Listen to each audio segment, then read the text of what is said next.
short. We're running late. Okay, we've got a quick Darcia minute. Everybody knows Darcia Stebbens,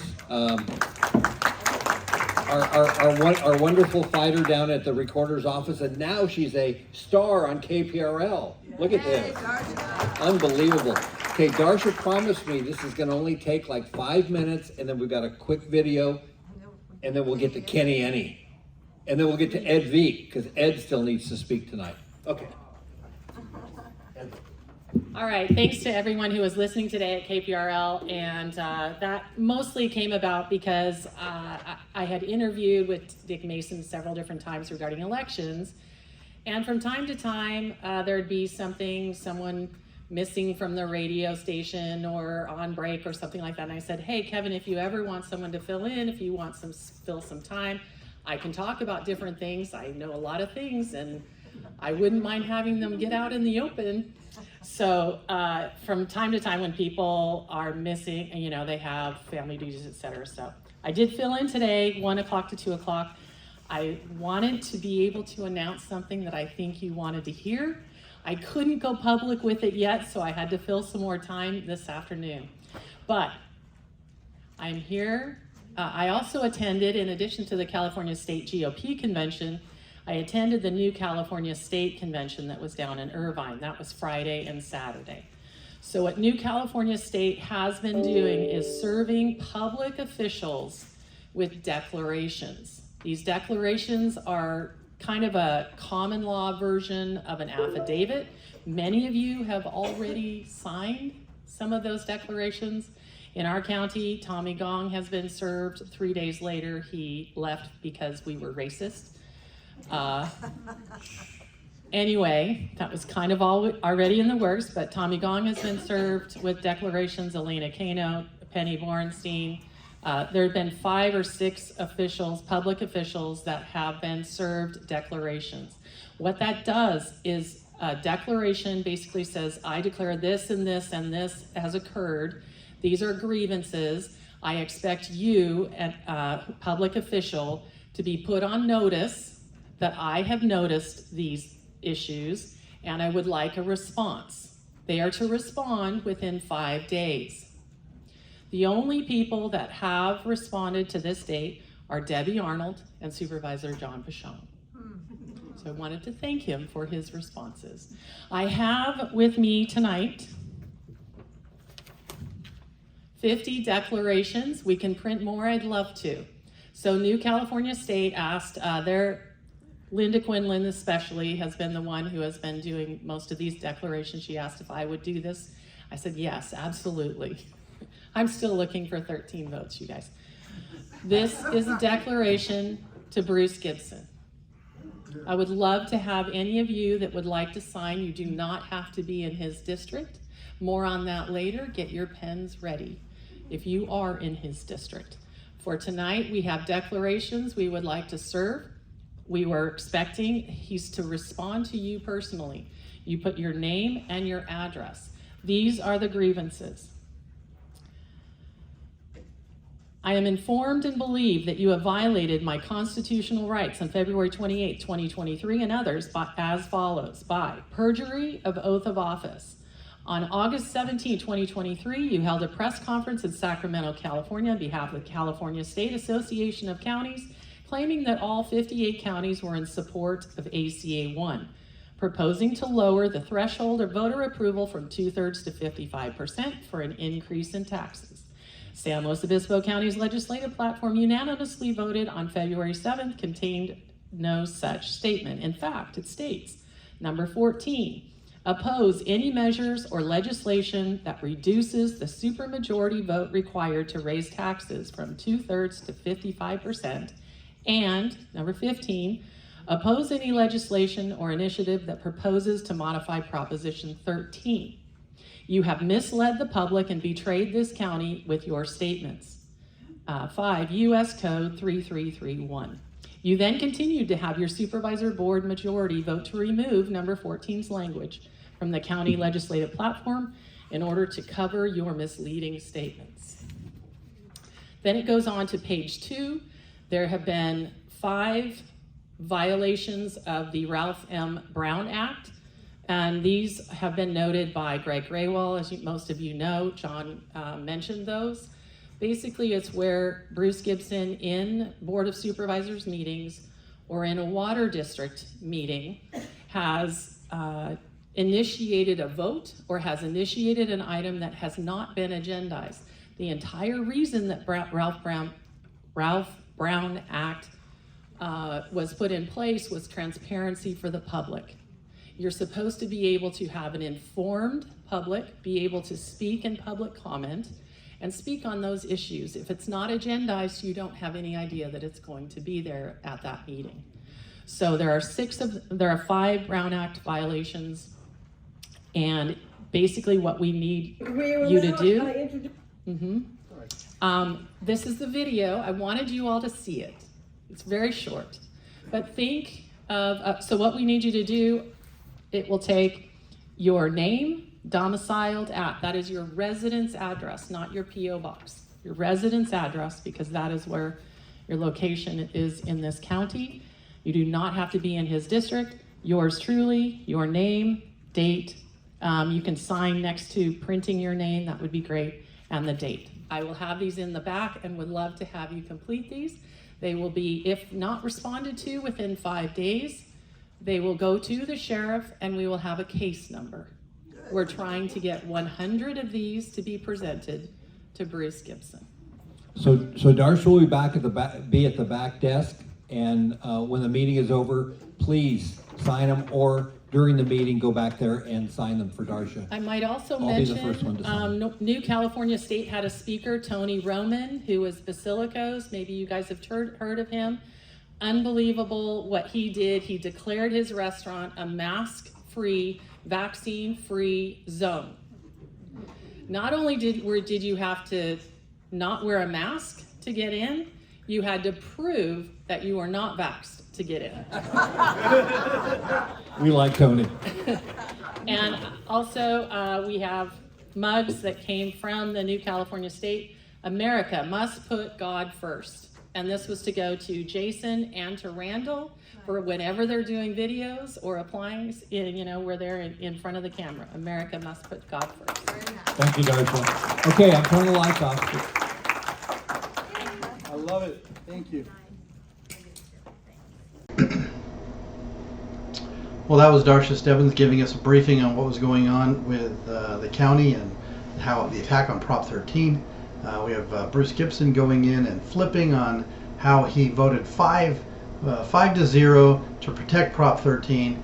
Then he goes and, once he gets the majority, flips and says, hey, we got to soften this language at the county level.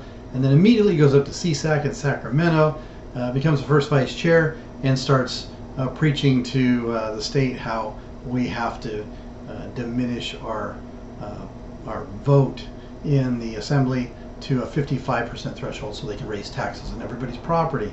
That's going to be devastating to the state, but it will raise a lot of tax money, which, if you like everything to cost more and taxes to be more a way of life, where everything you touch costs more, then so be it. But I think we need to stop him from doing this. So here's the clip that Darcia gave to us, so that you can see what was said up in Sacramento with her comments at the end. So I think you enjoy this. County's first vice president. Welcome. Thank you for being here. Appreciate it. Thank you very much, Assembly Member. I am Bruce Gibson, 2nd District Supervisor for the County of San Luis Obispo, and proud to stand here today with Assembly Member Aguilar Curry to support ACA 1. CSAC is the voice of California's 58 counties, and we have long supported ACA 1. We, meaning you, Bruce. Bruce, you did not support it when you were campaigning. You didn't support it when you voted for protections against weakening Prop 13. So are you lying now, or were you lying then? Because it's a little inconsistent. Counties have seen firsthand how the outdated 2/3 supermajority has thwarted the will of significant majorities of our voters and our residents. And the impacts are real. Thwarting simply means that not enough voters voted for it. If it's a two-thirds majority, it's a two-thirds majority. If you're going to take money out of people's pockets, you know, it should be the will of the people, at least two-thirds, I think. The two-thirds threshold has throttled crucial housing and infrastructure projects that we need to solve critical problems. And we've heard that from our speakers today in organized labor and the nonprofit sector with affordable housing and homelessness. I'm going to give you an example. No, it doesn't throttle it when you just don't get enough votes to take other people's money. You know, if it's a worthwhile tax, people will vote for it over a two-thirds majority. From San Luis Obispo County. This impact is real. In 2016, San Luis Obispo County voters voted on a half-cent sales tax measure that would have put us in the position of being a self-help county. We got 66.3% approval of that, and it failed. Yeah, that's kind of how the two-thirds works. You know, if you don't get two-thirds, it fails. We worked really hard to stop that. With that huge majority voting in favor, that failure cost us. It cost us $25 million a year in the sales tax revenue. It cost us almost another $1 million a year of augmented gas tax. It didn't cost anything. It saved the taxpayers millions and millions of dollars that they could keep in their pocket instead of sending it to politicians to squander. And it has cost us tens of millions of dollars in grant funds that we would otherwise have qualified for if we were a self-help county. And I want to emphasize that ACA 1 is not a radical idea.